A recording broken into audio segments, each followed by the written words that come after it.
Whoa, hold up. You probably haven't seen the Mugen Train movie yet, have you?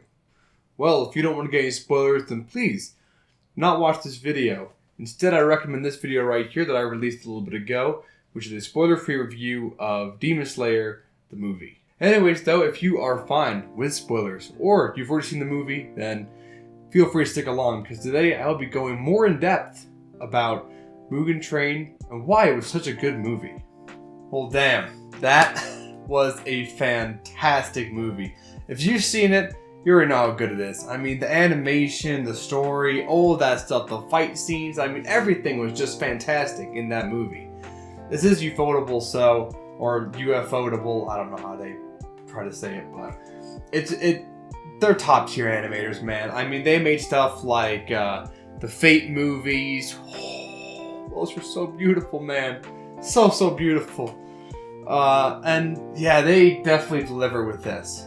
Now, one thing I do want to talk about today a little bit is some of the animation effects, I guess you could call them. I've noticed that, and this is kind of a trend I've been noticing in anime recently, is for these big budget shows or movies, a lot more particle effects are being used.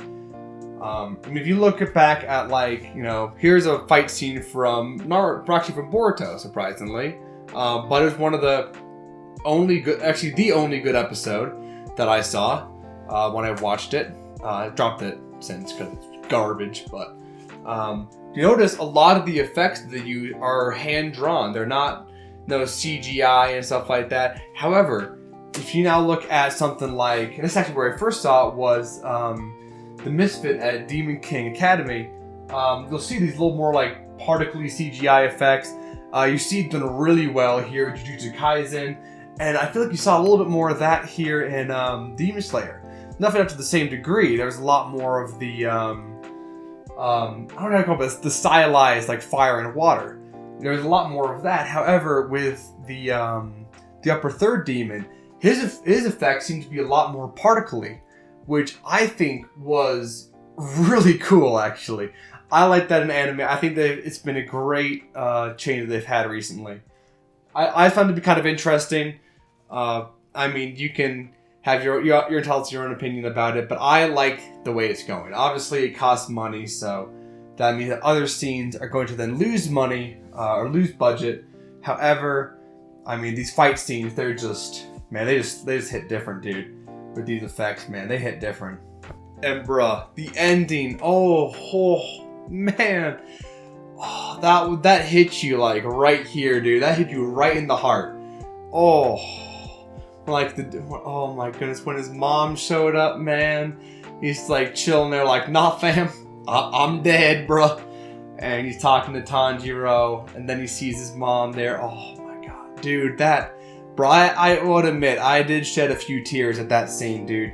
That was, I didn't think he was gonna die in the movie. I mean, my friend who knew about it, he had that part spoiled for him, he knew about it. Or he read ahead, I don't remember actually, but he still cried at it too. Dude, oh my god, man, it just hit a little bit different. But what they did here with this movie, I actually love a lot. It's where you tease a little bit of what you can, you tease what is to come in a series, a show, any sort of media. For instance, actually, and I'm going to go back to a garbage-ass show, but they did do this part correctly with Boruto. The first scene that I think you see in the entire anime, or one of the first scenes, is this right here. And you can already see, some stuff is different. You're like, huh, what's going on? You can see the village is destroyed. They look pretty powerful. They have these cool new abilities you haven't seen in Naruto.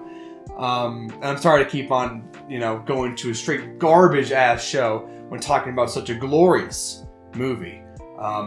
But I do like how they did this, because this scene right here is the only reason why I stuck with Boruto for as long as I did, was because I was like, damn, they teased some pretty dope-ass shit. I want to see how it gets there now. And with Demon Slayer, well, I like the way they did this actually. It was kind of cool where they didn't do it right in the beginning, but so here in the first season, you got a little bit, but not near to the same degree. In this movie, you got to see an absolute badass fight scene. You basically got to see the level that these fights are going to get once they, you know, the level they're going to get to once Tanjiro gets up to that level. Because, I mean, he's already gone to he's gone through a few of the lower eyes, and yeah, it's going to take a while to get through all of them, but, I mean, yeah, dude, when he starts to get to these upper eyes, man, the upper half, dude, oh, shit, man. Yeah, he's gonna do some lit shit, man. There's gonna be some lit scenes. And that's something I like a lot, when an anime teases what is to come. Because that kind of hooks you in a little bit for the long run.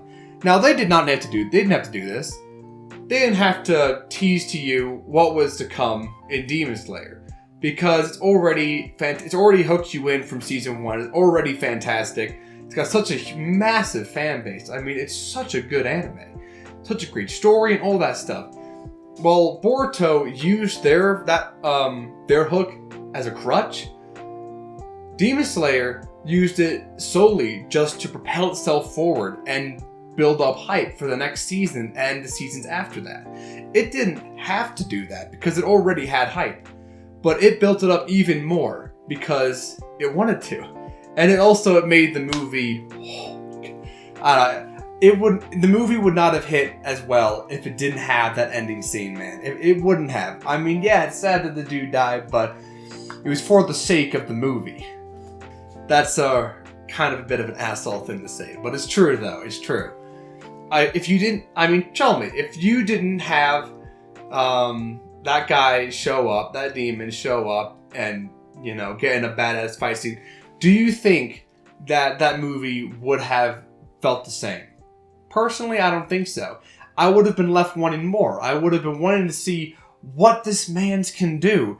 I mean, you've seen him just cross through the train and shit like that with his fire and all that stuff.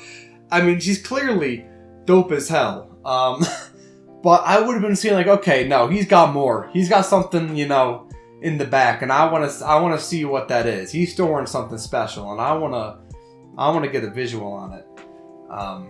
Also, I feel like, I don't know, it would have been a little bit less. It just would have been less satisfying, the ending. Where they killed the one demon. Cool, okay, yeah, you expected there'd be some big demon and they would have killed it, but now, oh shit, fam, you got a second one, and the second one is badass. He's a big man. He's high up there, a highly ranked demon boy. Yeah. Anyways, I definitely do think that it was sad that he had to go, but without that fight scene, it would have been kind of lame if it ended up in a tie. And yeah, no, it did a great job of portraying just how the difference between the lower demons and the upper demons. Because I would admit, in season 1, I was thinking, damn, man's already beat, one of the 12. I don't know the name of them, man. I don't know, but one of the 12 demons that he has to defeat and collect the blood of. And, he's pretty new to this, man. He's not, he didn't even go through, the breathing training at, the butterfly girl's house or whatever. But, so I was thinking for a little bit, I was like, that was too easy. Are the rest going to be this easy? He's just going to keep plowing through them? And, what happened? Is he already at this level? And, well, this movie definitely told me that he is nowhere even close to the upper half, man. He has got plenty to do. Also, there's something I brought up in my spoiler-free review, but I gotta say, I loved how this movie jumped between action and comedy so seamlessly. You remember the scene. I'm not fully sure if I can get a clip of it. If I can get a clip, I will put it up here. But the scene where Nezuko is in a bit of trouble, and then the man, the myth, the legend comes flying in, thunderclap and flash, and turns out he's fast asleep. He's unconsciously protecting Nezuko, man. I don't know why. I got such a kick out of that. And I love how it went from a somewhat, like, oh shit, man, she's a bit in trouble. What's gonna happen? To, man, snoozing off. I don't. And the way they did that so perfectly, how they used the differential between the serious part and the little lighthearted comedy bit, how they used that to make the impact of the joke, I like that a lot. I really like that. Notice they did it a few times in the movie. That's the only good example. Well, the only example I can think of right now. I was gonna say good example, but there are plenty of good examples in that movie. That's the only one I could remember, personally, because, well, it's hard for me to go and review it. I had to go back to the movie theater or find it through other methods, which I have not been successful at so far. But seriously, I mean, this was a fantastic movie. If you've seen it, you already know that. It is a god tier movie. If you haven't seen it yet, I highly recommend it. It is such a good movie. Easily one of the best anime movies that I have ever seen. It is just so fantastic. Everything about it was top tier.